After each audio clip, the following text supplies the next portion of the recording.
ಸಿದ್ದರಾಮಯ್ಯ ಬಜೆಟ್ಟಿನಲ್ಲಿ, ನರೇಂದ್ರ ಮೋದಿಯವರ ಬಜೆಟ್ಟಿನಲ್ಲಿ ರೈತರಿಗೆ ಕೈಯಿಗೆ ಚುಪ್ಪು ಕೊಟ್ಟಿದ್ದಾರೆ. ಅಂದರೆ ಭಿಕ್ಷೆ ಬೇಡ ಪಾತ್ರೆ ಕೊಟ್ಟಿದ್ದಾರೆ ಬಿಟ್ಟರೆ ರೈತರಿಗೆ ಬಜೆಟ್ಟಿನಲ್ಲಿ ಏನೇನು ಇಲ್ಲ. ಅಂದರೆ ಇವ್ರು ಯಾರು ರೈತರ ಪರ ಇಲ್ಲ, ದಲಿತರ ಪರ ಇಲ್ಲ, ದುಡಿಯೋ ವರ್ಗದ ಪರ ಇಲ್ಲ, ಕಾರ್ಮಿಕರ ಪರ ಇಲ್ಲ. ಇವರೆಲ್ಲರೂ ಕೂಡ ಕಾರ್ಪೊರೇಟ್ ಕಂಪನಿಗಳ ಗುಲಾಮರ ಸೇವೆಯನ್ನು ಮಾಡ್ತಾ ಇದ್ದಾರೆ. ಇದೇ ಕಾರಣಕ್ಕೆ ನಾನು ಇವತ್ತು ಈ ವಿಷಯವನ್ನು ಉಲ್ಲೇಖಿಸಿ ನಿಮಗೆ ಹೇಳಿದೆ.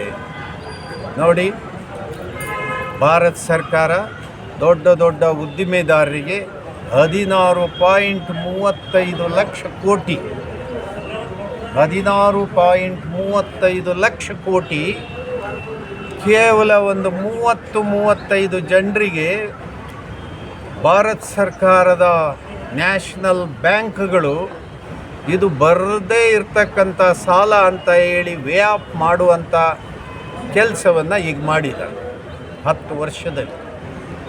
ಹಾಗಾದರೆ ಏನು ನಿಮ್ಮ ಉದ್ದೇಶ?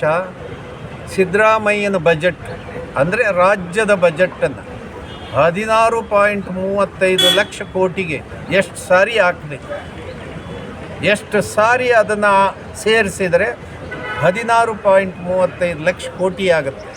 ಇದೇನು ಕಡಿಮೆ ಅಮೌಂಟನ್ನು ಕರ್ನಾಟಕದ ಎಲ್ಲ ಜನರ ಮನೆಯನ್ನು ಬುಲ್ಡೇಜ್ ಮಾಡಿ ಈ ತಹಶೀಲ್ದಾರನ ಮನೆ ಥರ ಎಲ್ಲ ನಾಗರಿಕರಿಗೆ ಮನೆ ಕಟ್ಟಿ ಕೊಡುವಷ್ಟು ದೊಡ್ಡ ಅಮೌಂಟ್ ಅಂತ.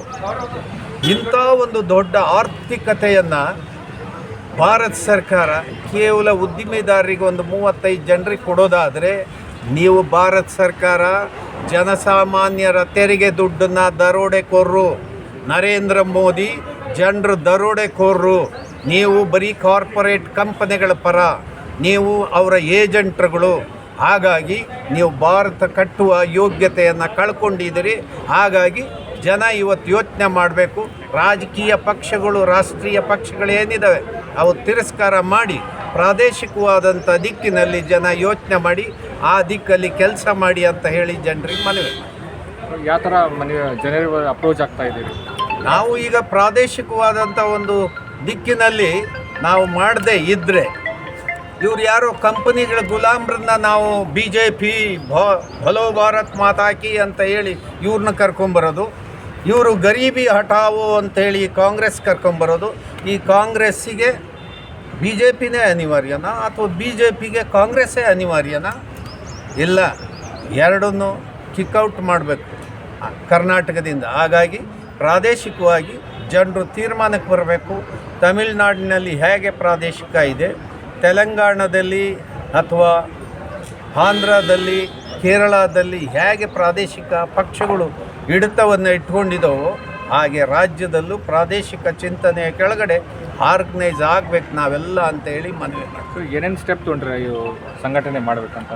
ಈಗಾಗಲೇ ಅನೇಕ ಸಂಘಟನೆಗಳು ಈಗಾಗಲೇ ಅದನ್ನು ಚಿಂತನೆ ಮಾಡಿದ್ದಾವೆ, ಚರ್ಚೆ ಮಾಡಿದ್ದಾವೆ, ತೀರ್ಮಾನ ಮಾಡಿದ್ದೀವಿ. ಈಗ ರಾಜ್ಯದ ಜಿಲ್ಲೆಗಳನ್ನು ಪ್ರವಾಸ ಮಾಡ್ತಾ ಇದ್ದೀವಿ. ಈಗ ಕಲ್ಯಾಣ ಕರ್ನಾಟಕದ ಕೊನೆ ಜಿಲ್ಲೆ ಇವತ್ತು ನಮಗೆ ಕನ್ನಡ ಭವನದಲ್ಲಿ ಎಲ್ಲ ಸಂಘಟನೆಯ ಕಾರ್ಯಕರ್ತರನ್ನು ಕರೆದಿದ್ದೀವಿ. ಆ ಮೂಲಕ ಒಂದು ತೀರ್ಮಾನಕ್ಕೆ ತಮ್ಮ ಹೆಸರು? ಕೋಡಿಹಳ್ಳಿ ಚಂದ್ರಶೇಖರ್. Thank you.